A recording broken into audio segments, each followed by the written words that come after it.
kalau melayani bertahun-tahun, jadi majelis bertahun-tahun di pelayanan di mana-mana, dan sebetulnya gua bertahun-tahun layan di mana-mana, terus saya tanya, kakak yakin kalau mati masuk surga atau tidak? Terus dia bilang, tahu nih. Kalau kita sendiri tidak yakin, bagaimana kita bisa kasih yakin orang?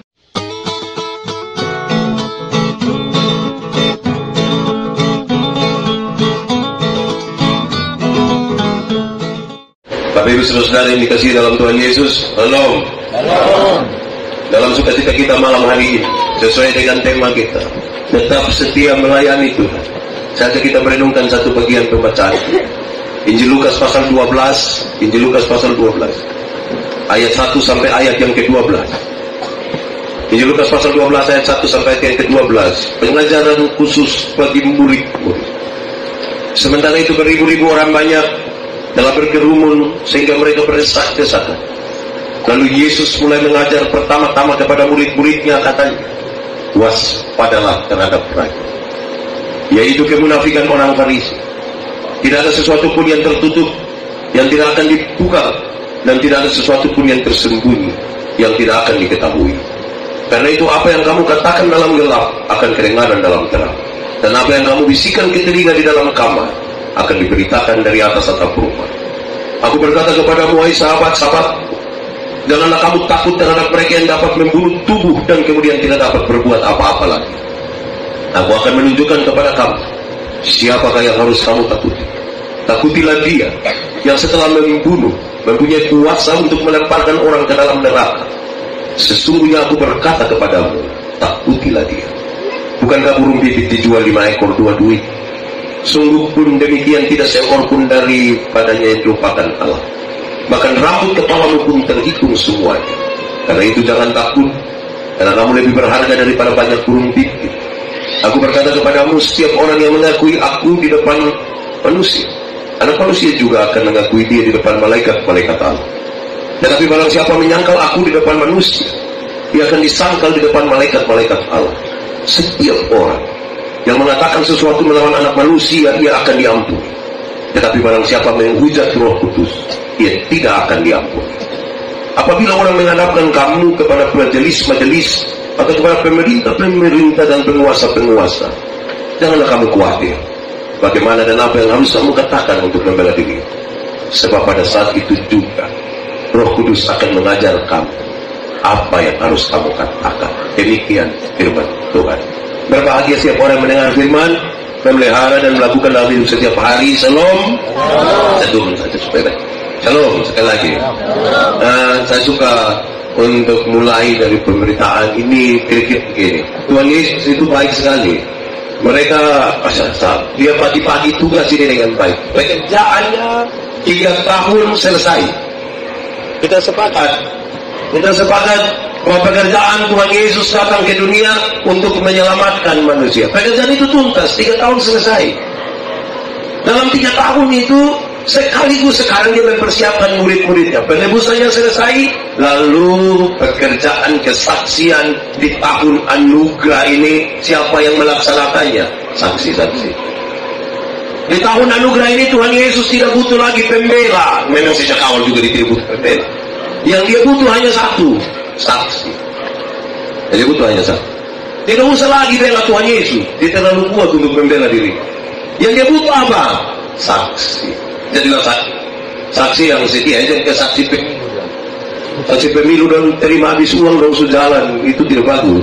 Saksi ini dia sampai mati. Lalu saudara-saudara, Yesus tahu betul bahwa dia akan meninggalkan murid-muridnya. Dia akan tinggalkan murid-muridnya. Dia juga tidak mau tinggalkan begitu saja secara fisik. Tidak mau. Mereka harus disiapkan. Murid-murid ini harus disiapkan karena mereka akan berhadapan dengan banyak sekali persoalan pelayanan. Mereka harus disiapkan.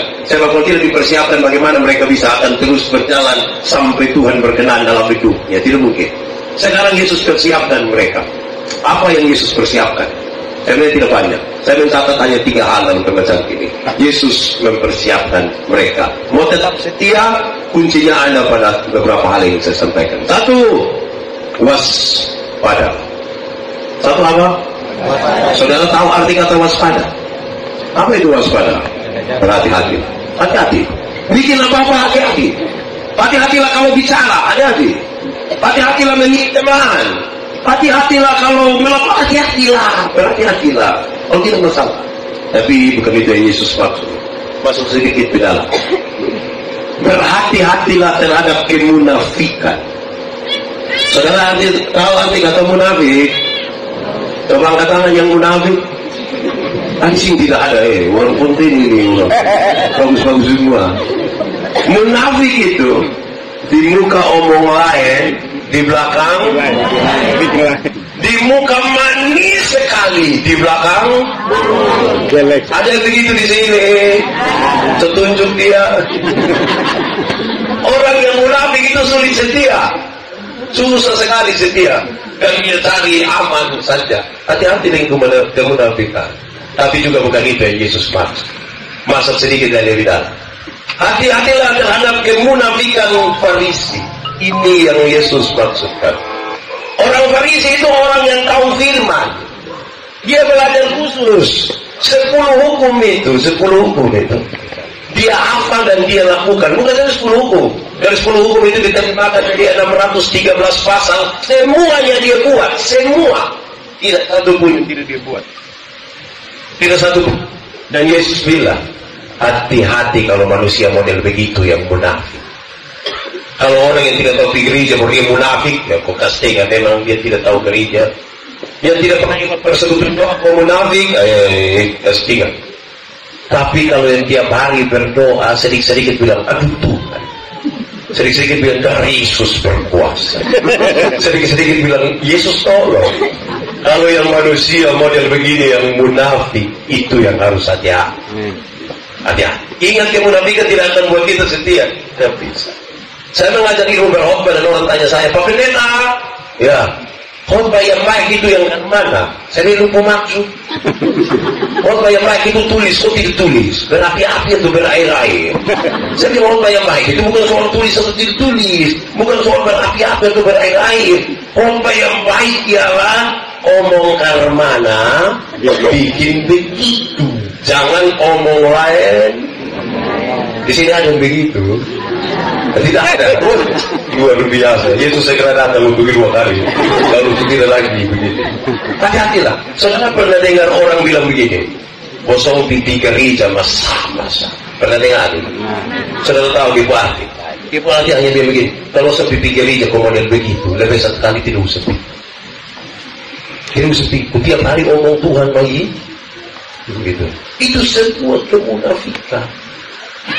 Waspadalah. Ini Bang Nabi yang bilang. Kejahatan timbul bukan hanya karena ada niat berlaku, tapi juga ada. Coba angkat tangan yang biasa cari kesempatan. Itu munafik itu.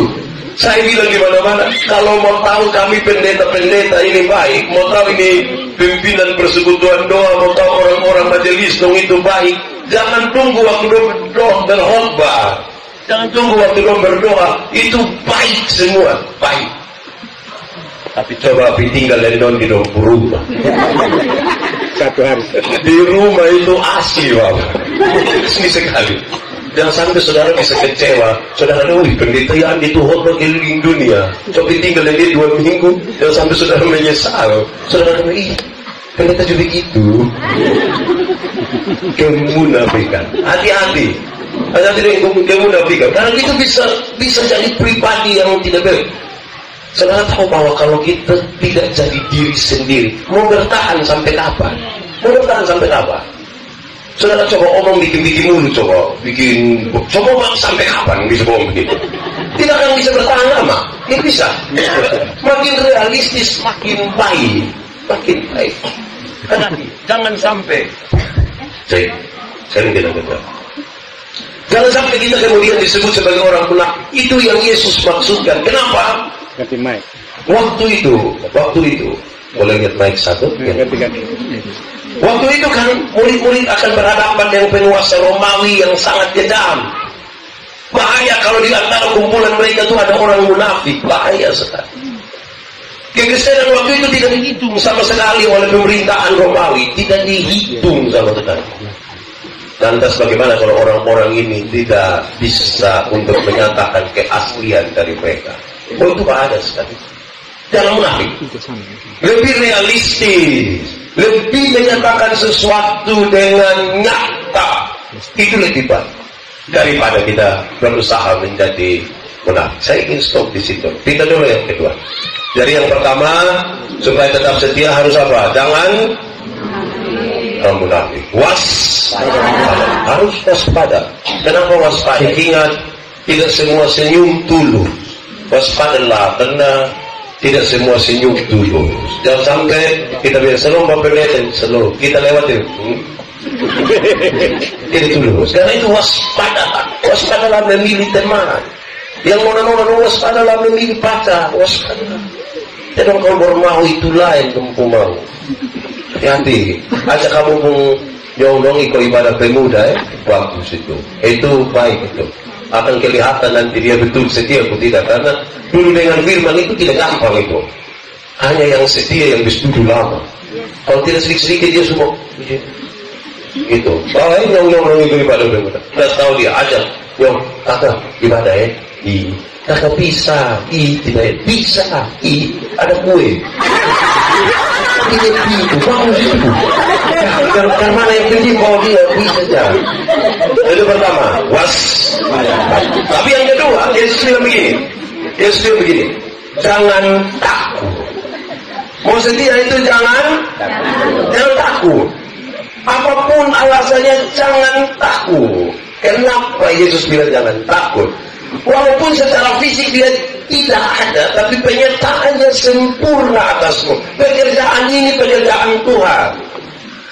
Jangan biarkan kita berpikir seolah-olah ini kita yang setengah mati. Jangan. Pekerjaan ini pekerjaan Tuhan. Dia selalu akan bekerja mendahului kita dan bukan kita dahulukan dia. Kesalahan terbesar dari kita berdoa ini ialah kita rasa kalau kita sudah berdoa baru Tuhan mulai kerja. Itu persoalannya. Tuhan bekerja mendahului kita jauh-jauh hari sebelum kita melakukan apapun. Tuhan sudah bekerja. Jangan takut. Tapi saya ingin kesadaran. Jangan takut kalau engkau sudah tahu dengan pasti. Jangan takut. Murid-murid itu dulu sedikit penahu. Tinggal sama-sama dengan Yesus bertahun-tahun, tapi iya tidak. Tapi setelah mereka menyaksikan kebangkitan Yesus dengan pasti, tahu dengan pasti, belum ditahu. Tidak. Karena sudah tahu dengan pasti, itu takut. Bahaya kalau melayani bertahun-tahun, jadi majelis bertahun-tahun di pelayanan di mana-mana, dan sudah bertahun-tahun layani di mana-mana, terus saya tanya, kakak yakin kalau mati masuk surga atau tidak? Terus saya bilang, tahu nih. Kalau kita sendiri tidak yakin, bagaimana kita bisa kasih yakin orang? Jangan takut kalau kita sudah tahu yang pasti. Saksi yang setia itu, saksi itu apa? Saksi itu orang yang melihat, mengalami, merasakan, baru kemudian bisa mengatakan kepada orang lain. Amin. Saya melayani di Sabu kira-kira 5 tahun. Satu waktu kami mau di Pulau Dana dan pemuda-pemuda, dia jadi pi juga. Tapi 1-2 nelayan datang bilang begini, Bapak, di Pulau Dana tuh Bapak kita tidur di pinggir pantai, sana di tengah laut. Hampir saya bilang, jadi saya harus bilang, wow. Kita harus semangat. Bapak kita tidur di pinggir pantai, sana di tengah laut. Oh, iya, lu pernah pi? Tidak. Bagaimana orang bisa percaya pada kesaksianmu kalau engkau sendiri tidak pernah tahu dengan pasti? Saya mau tanya gitu dong. Coba yang yakin mati masuk surga, coba angkat tangan. Oke, bentar. Yang tidak yakin, coba angkat tangan. Nah, yang tidak tahu dia yakin kok tidak. Itu yang biasa jadi masalah itu gitu. Saudara, masuk surga itu sebenarnya, saya mau tanya, masuk surga gampang kok susah? Gampang. Susah kok gampang? Gampang. Setiap kali orang ngomong masuk surga susah, itu kan dia selalu lihat dia pun diri. Memang kalau lihat diri kita hancur. Hancur. Kalau kita lihat kita pun diri, tidak akan ada satupun yang masuk surga, tidak. Tapi apa kata Alkitab tentang surga? Saya dengar masuk surga gampang. Masuk surga bukan karena kita, tapi karena apa? Kasih karunia. Sebab oleh kasih karunia, kamu telah diselamatkan oleh iman. Itu bukan hasil usaha, tetapi apa? Pemberian Tuhan. Itu bukan hasil pekerjaan. Jangan ada orang yang sombong. hanya karena kasih karunia. Kita ini bukan orang baik sebenarnya. Banyak kita orang munafik gitu. Saya berkhotbah hampir di seluruh penjara di NTT. Saya suka mulai khotbah di penjara-penjara yang menyatakan begini. Apa beda orang penjara dengan orang di luar penjara? Lo pikir terlalu lama. Sebenarnya gampang. Beda orang penjara dan di luar penjara ialah dong karena tangkap dan kita belum karena tangkap. Itu bedanya. Kita mau hidup ini juga hancur sebenarnya. Tapi karena belum pernah karena tangkap sah. Jadi begitu. Kita masuk surga hanya karena kasih karunia. Karena kasih karunia. Dan Bapak Pendeta, jadi kita mau kebaikan. So ada tangan yang orang baik. Coba. Kebaikan ini hanya kita pakai sebagai sebuah ungkapan syukur, bukan karena kita baik. Saya kasih contoh mereka, anggap saja kita dua tidak kenal. Ini contohnya asli ini, di mana saya suka begitu. Anggap saja kita dua tidak kenal. Memang kita dua tidak kenal. Terus beta dapat dipunya nomor telepon, beta bilang dia, satu saat beta telepon, Ama, bisa ketemu beta jam 12 malam sebentar di depan rumah jabatan gubernur, kok di Eltari. Ama mau begitu? Tidak mau. Ama ada ayam satu di rumah, kita dua tidak kenal. Terus beta pergi ama ke rumah, bisa kasih beta itu ayam satu. Mau atau tidak? Tidak mau. Beta rubah pertanyaannya, tolong jawab jujur. Ama mau oto? Mau. Terus beta kasih dia satu oto dan cuma-cuma Pajero Sport. Kira-kira 700 juta ya. Waktu dia dapat itu oto dan cuma-cuma, ada perubahan perilaku dari dia ke beta. Beta telepon jam 12 malam gak tahu saya. Beta pergi ke rumah ada ayam satu kasih betul. Sapi satu kasih. Saudara lihat ya. Karena kita terima sesuatu yang cuma-cuma dari Tuhan. Dari keselamatan kita. Ada perubahan perilaku dari kita kepada Tuhan. Amin. Dan itu tidak mungkin ada yang bertingkah. Orang yang tahu dengan pasti akan setia. Kalau kita tahu dengan pasti bahwa Tuhan tidak ada keselamatan, tidak ada keamanan, dia mau setia untuk apa? Tapi kalau dia tahu dengan pasti setia. Tahun lalu saya diundang berkhotbah di sini. Pas mulai acara pembukaan, saya lihat peminat keringat-keringat. Kenapa pelari datang di lantas itu datang? Kenapa? Di foto kena tabrak. Aduh, ya pemerintah ini ke mana ini? Tapi ini harus jalan. Masalah tetap masalah di situ, pelayanan tetap. Saya bayangkan betul tidak ada satupun orang yang hidup tanpa di dunia ini, orang yang tidak ada masalah itu hanya dua orang. Pertama orang gila. Orang gila itu tidak ada masalah, dia tidak pakai pakaian itu dia jalan-jalan. Tidak ada masalah. Udah mau tidur di trotoar itu tidak ada masalah Itu pertama. Yang kedua, orang mati. Orang mati itu ada masalah kok tidak? Utang ini tidak pikir. Saudara punya masalah? Punya kok? Saya lihat ini bukan masalah sebenarnya. Jadi lain soal lah. Tuhan tidak pernah janji lautan tenang. Bukan laut kalau tidak ada gelombang. Air yang tidak ada gelombang itu bernama apa? Aqua. Tidak ada gelombang. Ya, Sophie juga tidak ada. Air yang tidak ada gelombang itu. Laut tetap ada gelombang. Tapi Tuhan menjanjikan berikan kekuatan ketika kamu ada dalam persoalan. Masalah itu manusia diciptakan melambung tinggi yang asa. Tapi kemudian dia berjumpa dengan masalah. Lalu dia mendefinisikan masalah itu apa?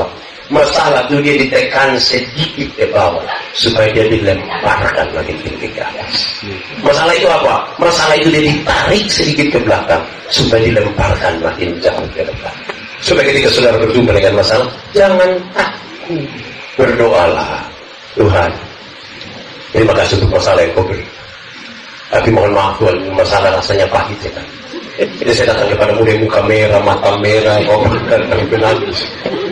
Kita percaya bahwa Tuhan bekerja dalam segala perkara. Amin. Jangan takut. Tapi sekaligus juga kalau engkau tidak takut, jangan tidak takut orang. Kadang-kadang ini bersekutu masalah satu ini dibahas takut. Mau pasca begitu dong bawa film neraka.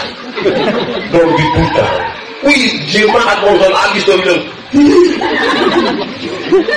Terus ada Bapak Pendeta neraka. Saya tidak pusing di neraka. Kenapa? Saya masuk surga. Kenapa pusing di neraka?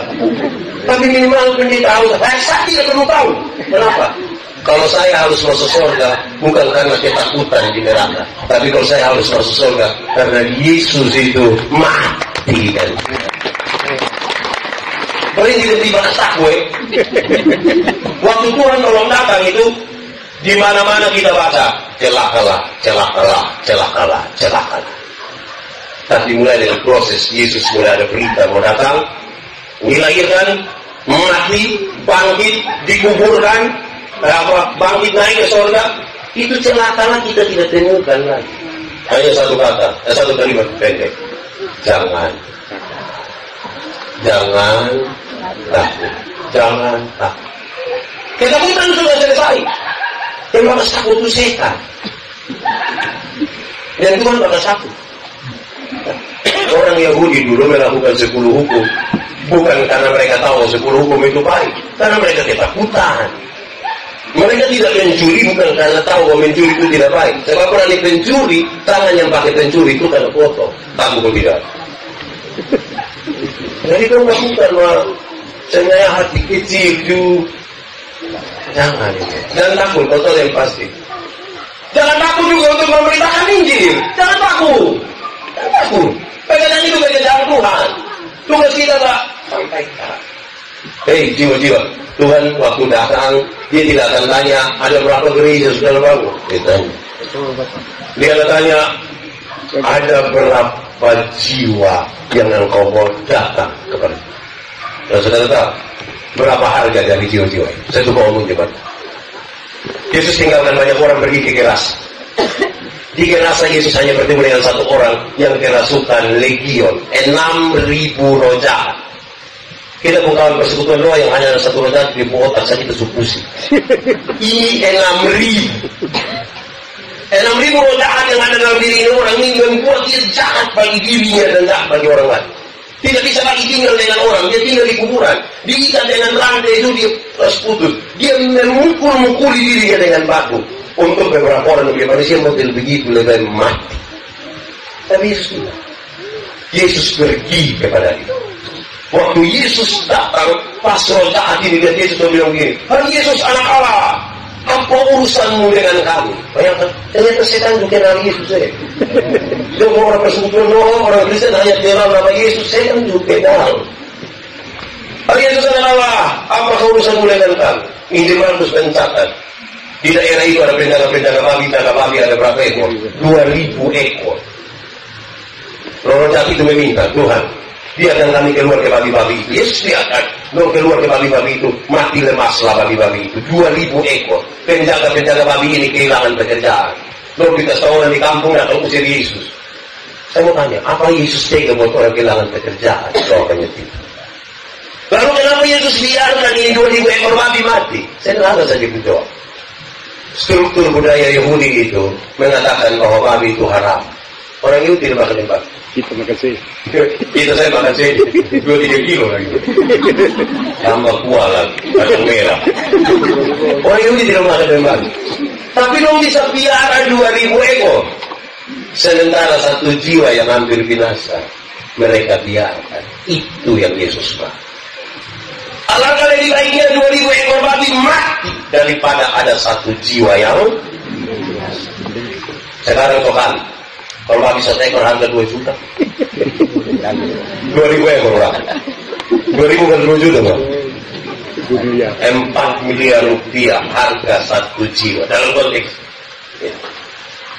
Dan siapakah orang gila itu? Orang gila itu kemungkinan besar adalah suami. Orang gila itu kemungkinan besar adalah istri. Orang gila itu kemungkinan besar adalah bapak mantu, mama mantu, anak-anak, saudara. Ini ibu dong kalau pikir hari minggu bagus, jalan bagus, tapi jalan sendiri. Terus ibu berkata yang ingat mencantik ini hari, suami. Terus dia tahu sendiri dari mana. Ini tanda apa? Siapa pun suami yang mungkin setelah dia begini kenapa kawin dengan dia? Ambil resiko sekali itu. Karena itu saya sudah kalau 2 tahun ini saya berharap ada terus. Saya bukan karena saya berkhotbah, tapi saya berharap ada terus. Supaya kita tahu bahwa pelayanan itu mulai dari Yerusalem, Yudea, Samaria, dan terus sampai di ujung-ujung bumi. Kenapa di Yerusalem? Dan Yerusalem itu rumahmu, tempat di mana engkau ada. Di situ baru kita tetangga nomor di Samaria katanya halaik semua, baru terus ke ujung-ujung bumi. Banyak yang mulai dari ujung-ujung bumi pulang sampai rumah, anak mau seputus sekolah semua. Terus baru dia bilang, mungkin ini saya beban. Bukan beban, itu yang bodoh. Mulai dari Yerusalem, Yudea, Samaria, baru terus ke mana? Terima kasih Bapak Ibu. Oleh karena kita makin mendefinisikan persekutuan Noah Gemit itu dengan makin baik. Dari dulu itu persekutuan Noah merasa pelayanan itu ada di luar. Seolah-olah mereka tidak punya tempat di dalam gereja. Dan terima kasih karena makin banyak mendefinisikan dirinya sebagai Gemit dan ada di dalam gereja. Mulai di sini. Jangan takut. Sekarang saya mau bilang, bahwa orang datang kepada Tuhan gampang betul. Gampang. Sudah bohong. Harusnya gampang. Belum pernah ada manusia bikin tobat manusia, belum ada. Pertobatan itu murni berdasarkan Roh Kudus. Tapi Yesus ingin melibatkan kita. Kerjakanlah bagianmu dan biarkan Tuhan mengerjakan bagian. Saya punya pengalaman kecil. Saya menginjil banyak kepada banyak orang. Tapi dua pengalaman ini menginspirasikan saya untuk kepada banyak orang bahwa menyampaikan kabar baik kepada orang, bahwa datang kepada Tuhan itu hal yang gampang. Saya pulang melayan dengan Tambua satu malam, naik bis malam sinar gemilang tuh. Wito Tambua pulari tuh ngiri. Saya duduk dengan orang muda, satu kan dia mungkin umur sama, duduk. Waktu ada lari kencang, waktu dia bilang dia begini, Bu, kira-kira kalau kata Tambua kok kita dua mati, Bu yakin masuk surga Bu. Dia berusia barang. Terus saya kasih tahu dia, Bu, beda dulu begitu. Saya tahu kalau mati masuk surga Bu. Tapi setelah kita tahu yang pasti bahwa Yesus itu lahir untuk kita, mati untuk kita, bangkit untuk kita, naik ke surga untuk kita. Sekarang kita yakin, mati kapanpun, dimanapun, dengan cara apapun, kita yakin pasti masuk surga. Kita bisa yakin begitu. Terus dia minta kita berdoa kasih dia di atas surga. Saya gampang. Kan kita takut biasa memulai dari mana? Dan sekarang sebenarnya saya dalam yakin betul. Terus besok udah saya orang baik, mau baik karena satu saat saya pulang pelayanan dari KNN. Saya dulu pelayanan dikit-dikit tahun ini. Mau pulang ke Soe, setengah 7 malam atau jam 7. KNN itu 15 kilo dari Oenlasi. Oenlasi itu di mana nanti mau cari tahu. Di Oenlasi ada satu nona kerja di KNN Internasional di Soe. Dia juga mau pulang ke Soe. Tapi karena daerah sedikit rawan di perbatasan, maka dia sedikit takut. Mungkin dia butuh ada orang lain di sama dengan dia. Dia tunggu di bundaran di Oenlasi di bawah lampu jalan ini. Kalau ada orang lewat yang motor dan mau ke Soe, minimal kita bang niki supaya dia bisa jalan. Minimal itu. Dan tiba-tiba dia dengar ada bunyi motor dari bawah naik ke atas. Dan itu saya. Bukan bui. Itu saya. Pas sampai di pemuka begini dia takut saya lewat mungkin. Dia langsung lompat di tengah jalan. Dia bilang, Kak. Kita dalam hati, Kak. Ini karena malam makanya dia bilang, kalau siang dia bilang, oh. Tapi sudah manfaatkan malam itu. Waktu dia bilang, Kak, dia langsung bilang, iya deh. Biar berimbang sedikit dong. Dia mungkin dia semangat sekali, gue bilang, Kak. Terus kita bilang, ngomong deh. Cepat. Terus dia bilang, Kak. Kita bilang, iya deh. Kita kan mau disoe. Iya. Boleh kita sama-sama kok. Jadi dia, kenapa tidak? Terus kita jalan sama-sama. Beda dengan motor ambil jalan kiri, dia agak sedikit di tengah. Kita jalan 3 kilo sampai di Kie. Laki-laki satu bawa motor dari belakang naik kencang sekali, serempet dia sedikit begitu terus lewat ke sana. Saya tahu bahwa dia bukan sekedar kaget, dia marah sekali. Dalam saya tahu bahwa dia marah itu saya bilang begini, non, kira-kira itu laki-laki itu kalau dia celaka atau mati masuk surga atau tidak? Dia bilang yang macam begitu itu tidak masuk. Terus saya tanya dia, tapi kalau misalnya nona sendiri yang celaka atau mati masuk surga atau tidak? Dia bilang, tahu lah. Lalu apa bedanya kita dengan orang? Apa bedanya? Kita klaim semua orang salah, semua orang berdosa, semua orang tidak masuk surga. Oh, kita sendiri. Kesempatan itu kakak masuk. Kakak langsung bilang, non, kakak dulu begitu. Kakak tak. Kalau mati masuk surga, tapi waktu kakak tahu dengan pasti Yesus itu lahir untuk kakak, mati untuk kakak, bangkit untuk kakak, naik ke surga untuk kakak. Sekarang kakak yakin, mati dimanapun, kapanpun, dengan cara apapun, kakak yakin pasti masuk. Jadi kakak bisa yakin, iya. Oh, kalau itu kakak berdoa kasih. Kami dua berdoa di atas motor sambil jalan, tapi kami tidak tutup mata. Berani tutup mata berarti kami selesai. Segampang itu orang datang kepada Kristus. Lakukanlah pekerjaanmu, biarkan Tuhan kerjakan bagiannya. Saudara tahu, kalau Anda dapat satu jiwa, saya yakin engkau tetap setia, karena engkau akan tahu bahwa, wih, berharga sekali ini jiwa. Kita sama ditanam sayur, jangan bapak itu tiada babi. Di sini tidak pakai lagi babi karena pengaruh kolesterol apa. Tapi juga bilang kenapa? Setiap kali dia tidak babi beranak atau apa itu dibuati. Senang sekali. Pada jiwa yang kita dapat tuh, kalau kita mau terus. Apalagi kalau sudah bertahun-tahun, 13 tahun suami yang gila itu tiba-tiba sembuh. Itu dirasa bukan mana kok. Itu jangan takut. Jangan takut yang digoda dengan murid-murid Tuhan itu. Itu murid-murid yang orang-orang kecil di Galilea. Dong nelayan-nelayan ini, Simon Petrus tidak tahu tanah dari sedikit gimana kita tahu. Tapi Tuhan pakai dia. Saya suka bilang di mana-mana. Orang-orang yang Tuhan pakai itu bukan orang-orang yang hebat, bukan. Bahkan bukan sekedar tidak hebat, orang punya latar belakang yang buruk. Tapi Allah mau pakai kenapa dia? Abraham itu suami yang tidak setia. Tunggu-tunggu istri tidak melahirkan, sudah 20 tahun lebih.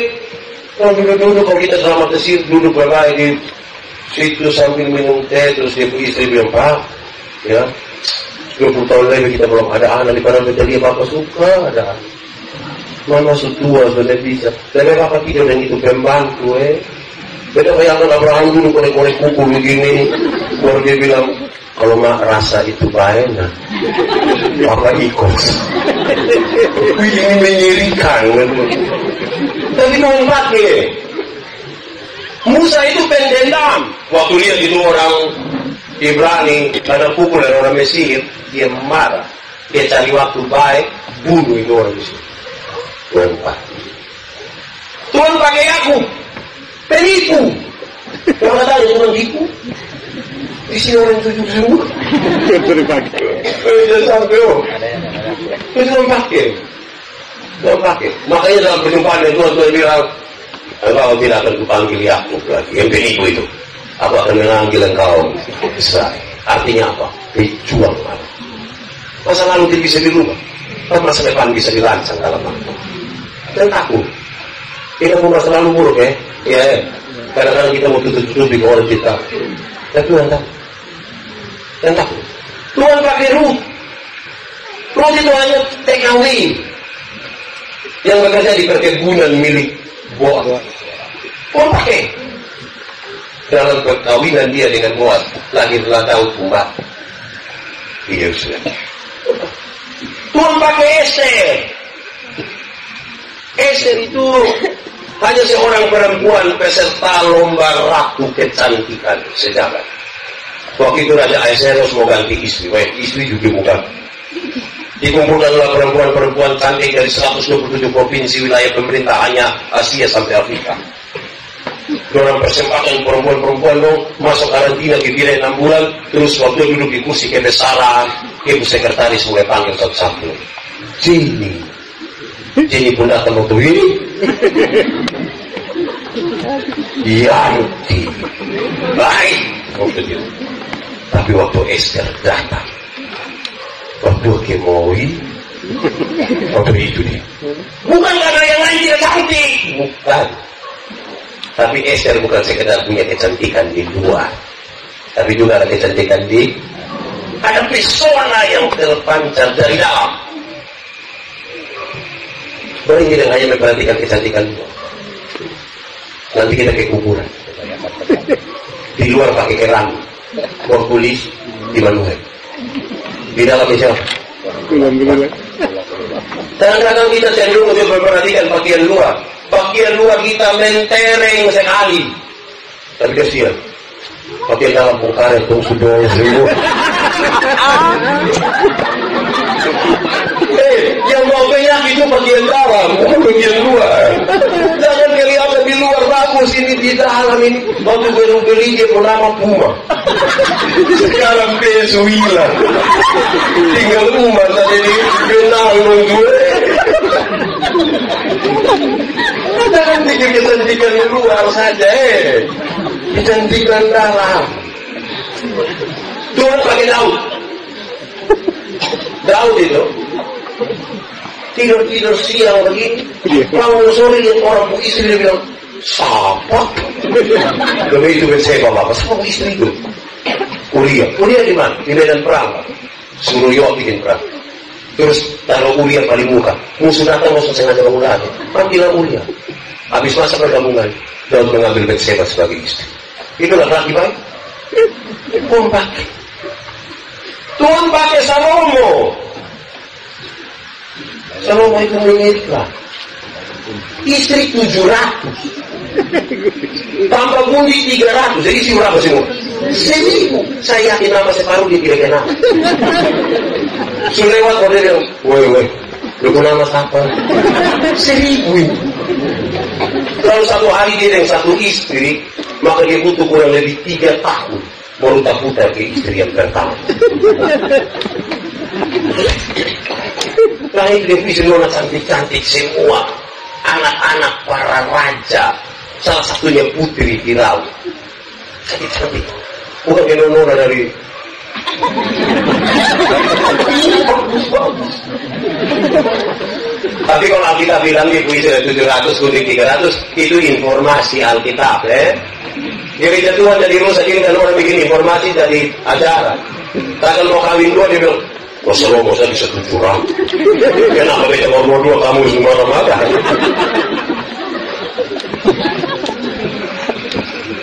Tuhan pakai Simon Petrus.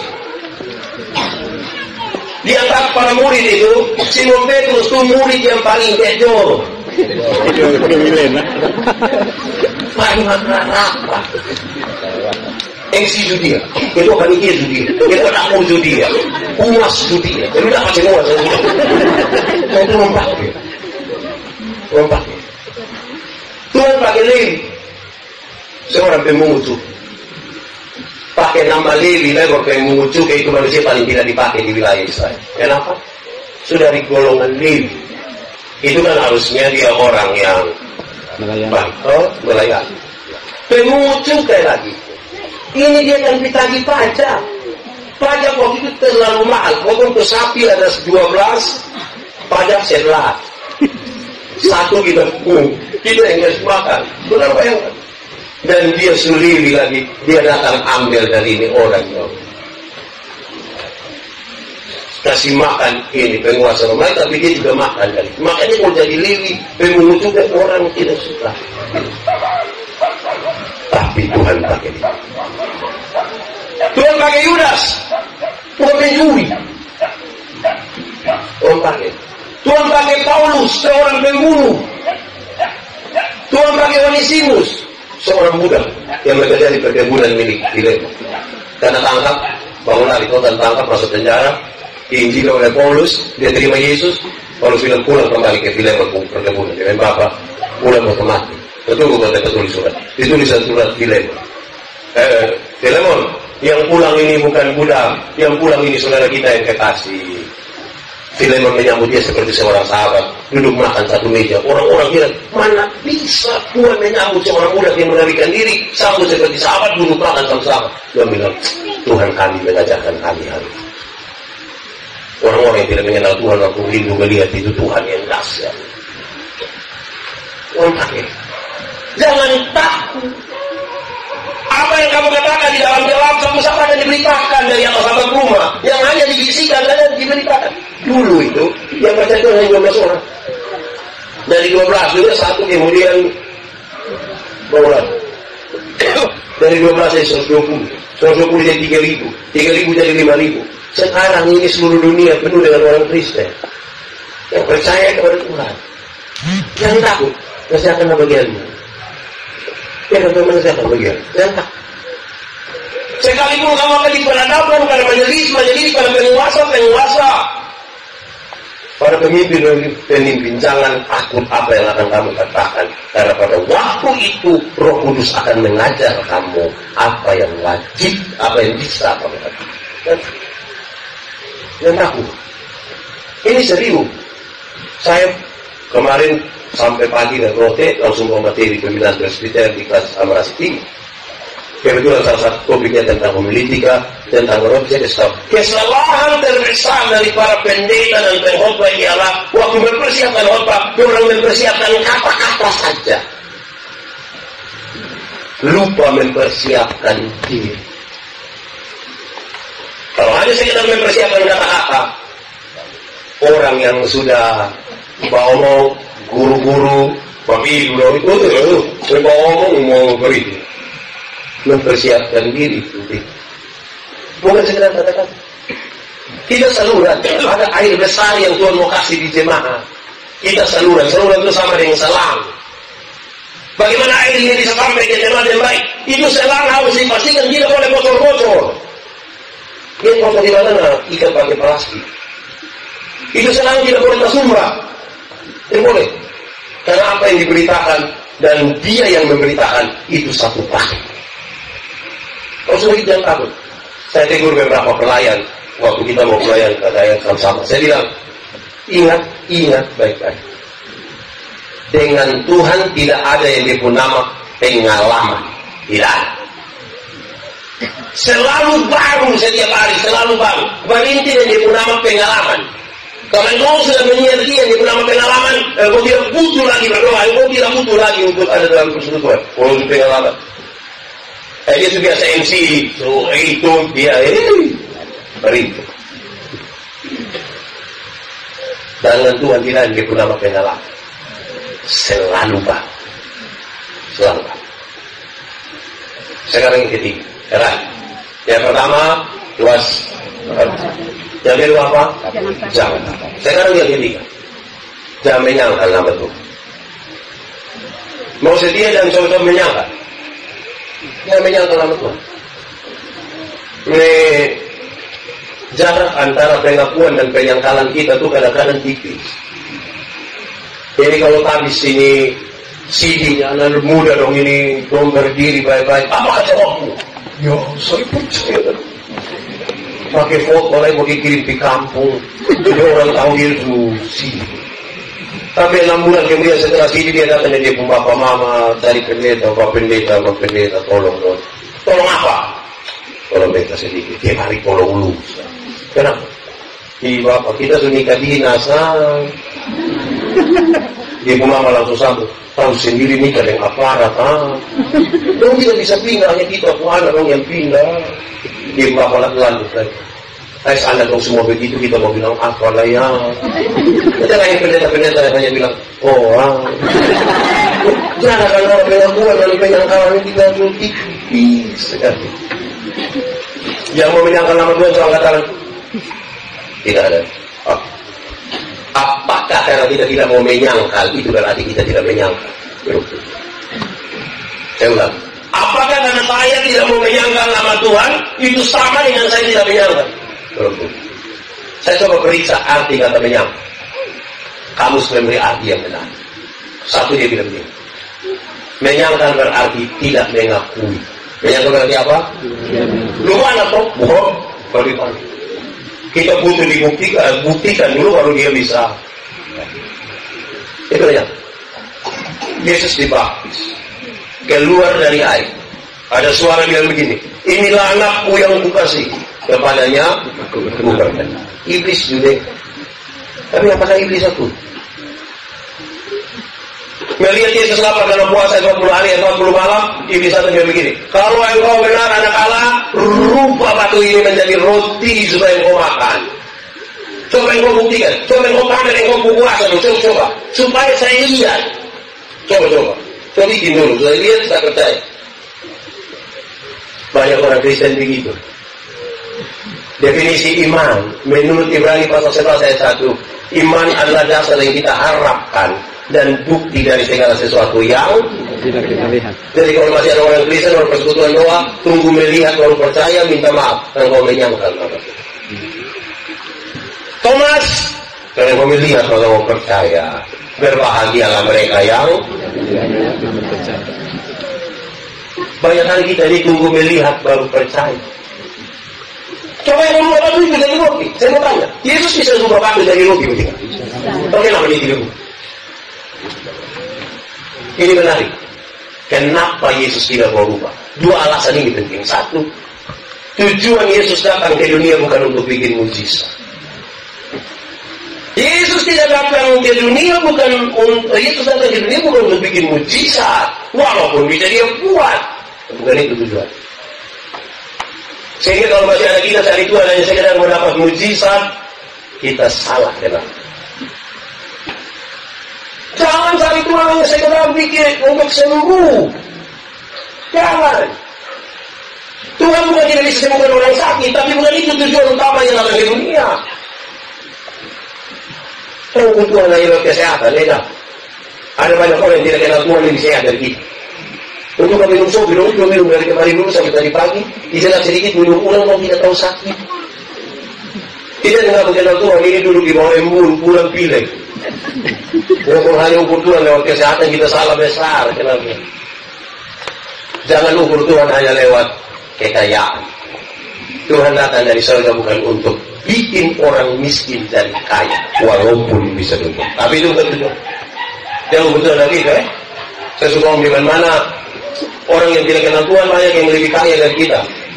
20 rumah, 2, 3, 4, itu koruptor itu kaya-kaya semua. 20 rumah, 2, 3, 4, 5 sampai tidak suka tinggal 20 rumah, orang tinggal di penjara sana. Tapi orang kaya-kaya itu. Kita yang melakukan Tuhan ini sedikit-sedikit garam habis. Sedikit-sedikit pulsa habis. Mau beli sepatu untuk perayaan sampai tanya, Mas, bisa bayar 6 kali. Banyak orang yang tidak kenal Tuhan, dia bisa pakai perhiasan hebatnya kita paling-paling gelangkean. Jadi kalau ukur Tuhan hanya lewat kekayaan, kita salah kenal Tuhan. Sekarang saya mau tanya, lalu Tuhan datang ke dunia untuk apa? Untuk menyelamatkan saya. Itu tujuan kita. Supaya kalau dari Tuhan cari untuk selamatkan, lima Yesus itu penting. Carilah dahulu kerajaan Allah dan kebenarannya, selamat dulu, baru yang lain itu di kekayaan, kehormatan di umur panjang di jabatan di istri di ngomong istri tambahkan ini dulu rambut merah istri terkasih saya kita urus satu sih diurus 2-3 itu bahaya. Selamat dulu banyak kali kita ini cari duluan hal-hal yang ditambahkan ini semua mati dulu kalau bilang kalau berkena biar saya jadi majelis terus semua mati. Itu pertama. Yang kedua, Yesus ingin supaya dia tidak merubah batu itu jadi roti. Karena dia rindu kita berproses sedikit. Masa mau bikin roti saya pakai mujizat? Terlalu murah itu. Kalau bikin roti pakai mujizat, tiap hari di Borneo itu mujizat terus. Jangan bikin murah itu mujizat takut badan besar, malam-malam dia tidak makan malam, dia hanya telan ludah malam, terus asam lambung mulai naik, sakit mata. Saya bilang dalam nama Yesus tidak akan sembuh. Saya bikin murah itu mujizat.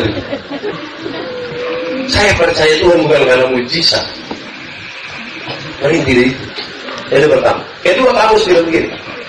Menyangkal berarti berbantah-bantah, saling membantah. Satu bantah satu, satu bantah satu, satu ingin memenangkan pertarungan. Bahkan kadang-kadang tunjuk bukti ayat Alkitab mau baku bantah. Dan juga Musa bilang, ada ayat bilang, tambahkan sedikit minuman untuk membang. Ini konteksnya penting. Nah, saya kasih Paulus kepada Timotius itu dia bilang, kan Timotius itu sakit lambung. Makanya Paulus akan bilang dia, makanya Timotius, jangan hanya minum air putih saja, minum sedikit. Minum sedikit, itu beda dengan sedikit-sedikit minum. Beda. Minum sedikit itu menyembuhkan. Sedikit-sedikit minum menyakitkan. Itu sudah baku bantai hanya untuk kebutuhan kita. Ini cerita lama, sebelum kita. Jadi pemabuk satu dia minum malam minggu, pulang rumah sekunci. Dia tidur di gereja. Pagi-pagi pendeta mau pergi gereja, dia tidur pendeta. Pemabuk. Saya belum mau tidur sih. Saya juga. Lu kan tahu yang sedikit mau gereja. Dia bangun, dia bilang, tidak tahu kalian. Bahwa aku harus selalu berada dalam rumah Bapakku. Itu kutip ayat Alkitab. Beri tidak baku banyak. Waktu Yesus dicobai, ada satu waktu Yesus di bangunan bait Allah. Terus iblis bilang begini, sekarang jatuhkanlah dirimu, sebab tentang engkau ada tertulis, Tuhan memerintahkan malaikat-malaikatnya menatang engkau dan engkau tidak akan tersandung pada batu. Kenal kalimat itu? Yang menarik dari kalimat itu ialah itu kutipan Mas. Iblis kutip ayat Alkitab, kasih tahu Yesus. Lebih menarik lagi, Yesus kutip ayat Alkitab, mau kasih tahu iblis. Yesus bilang ada tertulis, janganlah engkau mencobai Tuhan Allah. Sekarang saya mau tanya, Yesus pakai ayat Alkitab, iblis pakai ayat Alkitab. Mana yang benar? Mana yang benar? Saya tentu salah. Boleh juga pakai ayat Alkitab. Bangga tahu itu. Yesus kutip ayat Alkitab untuk meneguhkan pekerjaan pelayanannya sampai tuntas. Tapi iblis kutip ayat Alkitab untuk menggagalkan pekerjaan Yesus. Iblis kutip ayat Alkitab untuk kebutuhan dirinya sendiri. Karena itu saya ingin bilang kepada saudara, tidak semua orang yang berkata-kata tentang firman Tuhan itu dia datang dalam nama Tuhan. Baru tentu. Oh, setan saya bisa kutip ayat Alkitab, bukan Tuhan Yesus. Apalagi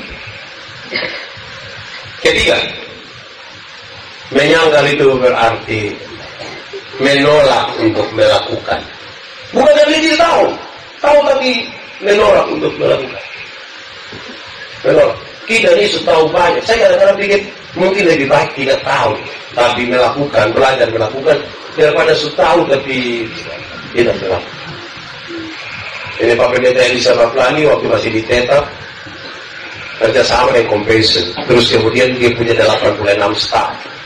Ada satu waktu ada pastor conference di Jogja. Jadi Pak Iripi dengan dia punya staff satu yang belum pernah naik pesawat. Dalam perjalanan menuju Surabaya, pesawat mengalami guncangan begini dan bagasi cabin terbuka, tas-tas mulai jatuh, koper jatuh, orang-orang histeris, orang-orang berteriak, orang-orang menangis. Tapi Pak Pendeta staffing dia duduk diam-diam sambil lihat dia turun. Sehingga cerita sampai Surabaya, Pak Pendeta tanya, Bu, tadi Bu rasakan mana? Dia bilang, tadi yang mana Pak? Dia bilang yang tadi, transporter Bu yang tidak. Orang kamu tidak takut? Iya Pak. Kok kenapa begitu? Saya kira naik pesawat begitu. Memang lebih baik tidak tahu apa-apa ya.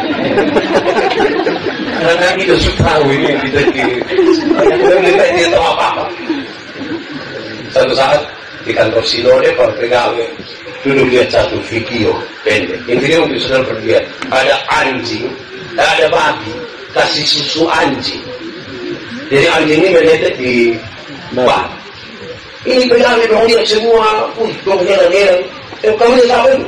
Babi ini ada babi ke susu anjing. Terus saya tanya pegawai, kenapa babi bisa susu anjing? Dong semua sepakat jawab bilang begini. Kalau sudah biasa Pak. Dia apa? Sudah biasa. Pak memang sudah kecil biasa makanya begitu. Dan tidak. Kalau jawaban itu salah. Bapak komentar sudah biasa. Dan tidak. Kok saya sudah biasa dengan babi, tapi tidak biasa pakai susu. Kalau ngomong itu biasa saya tidak itu salah. Terus datang kita pusat paham satu di kantor Sinode nama Om Laba. Dia pun jawaban itu menurut saya lebih hebat. Om datang saya tanya, Tom, ya Pak, kenapa babi bisa susu anjing? Om bilang, perlu mau bodoh nak. Saya langsung gitu ya. Lebih baik yang dua tidak tahu apa-apa tapi bisa saling melayani daripada tahu tapi bisa melayani. Sebanyak hal yang kita sudah tahu. Doa itu bicara dengan Tuhan, betul? Yakin? Ya. Tapi coba di gereja pas pendeta dia, saudara-saudara, kita satu hati dalam doa syafaat. Saya taruh tutup mata mau berdoa, saya taruh bilang bukan karena lo tidak tahu dan kalau bermain kalau dulu bikin syukuran di rumah undang pendeta datang, saudara-saudara, waktu saya bilang kita menyatakan syukur bersama keluarga dalam doa syafaat. Pas mau berdoa nih, ibu-ibu dong langsung di luar semua langsung tidak.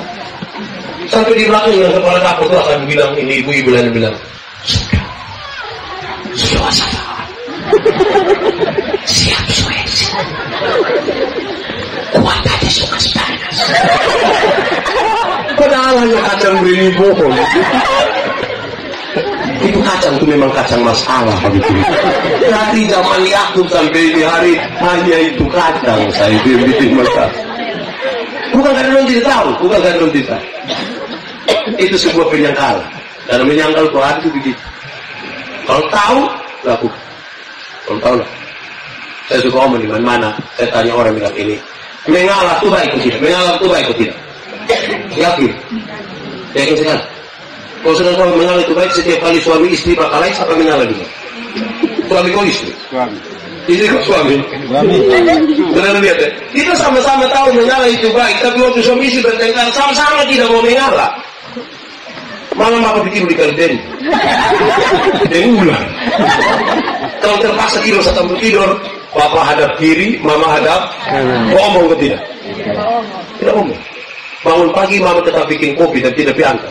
Panggil anak kecil satu terus mama bilang, tapi apa kesempatan? Papa terima minuman di ruang tamu, papa bilang, apa yang sungguh? Terusin anak dari ruang tamu datang, dia mama panggil kotaknya. Bapak bilang, bukan karena orang tidak tahu. Gengsi ya, kalau kita yang mengalah itu gengsi ya. Ada kau kata mina. Terima kasih itu baik aja. Baik. Ya, saya sudah tanya orang bilang, kalau tahu bos, terima kasih itu baik. Siapa pun suami yang baik pagi mama bikin habis minum dia bilang, mama terima kasih. Tidak ada. Tidak pun suami dulu mama bikin makan minum tidak terima kasih. Tapi dia kalau dimakan di warung saja. Supaya lain terima kasih. Kadang-kadang belum tadi itu mbak, besok saya datang lah ya mbak. Sama suami yang model begitu. Coba malam pulang, coba mama siap habis, coba papa bilang, mama terima kasih. Pasti mama bilang, tahu roh apa sunnah itu? Karena kita terbiasa dan tidak terima kasih. Saudara lihat, ini contoh-contoh yang kecil untuk menolong kita tetap setia. Selama masih ada kesempatan, layani Tuhan. Karena akan ada kesempatan di mana kita tidak. Saya baru pulang dari Rote kemarin untuk 3 hari pelayanan di sana. Saya diundang berkhotbah, tapi di luar yang saya tahu, ternyata sudah tim dari kesehatan di situ. Jadi mereka minta saya berkhotbah, orang layani kesehatan, orang yang pimpin pujian dan lain sebagainya. Tim ini nama Persekutuan Doa Aplikasi. Mereka ada 9 orang. Usia kira-kira 70 sampai 80 tahun. Orang-orang tua ini separuh dokter. Orang mau melayani. Saya lihat mereka betul-betul pakai hati. Memberi diri sebaik dan kalau tanpa memberi hati, seperti sayur tetap garam. Kami pelayanan di Landu. Saya lihat bagaimana ini orang-orang dengan tangannya sendiri. Orang-orang luka-luka yang bernanah itu apa? Tua begitu. Mereka kata, kami pulang pelayanan yang 12 malam, setengah 5 pagi, mau bangun, mau doa, habis siap lagi pikul barang di pelayanan. Tua ini. Saya tanya kok bisa gitu, dia paham Persekutuan Doa kira-kira 50 tahun. Tempat berhenti karena masing-masing berangkat. Ada yang tinggal di Amerika, ada yang di Jakarta, ada di Bali, di Surabaya. Tapi kemudian sudah tua-tua ini kami sepakat lagi untuk pelayanan. Dan mereka mulai.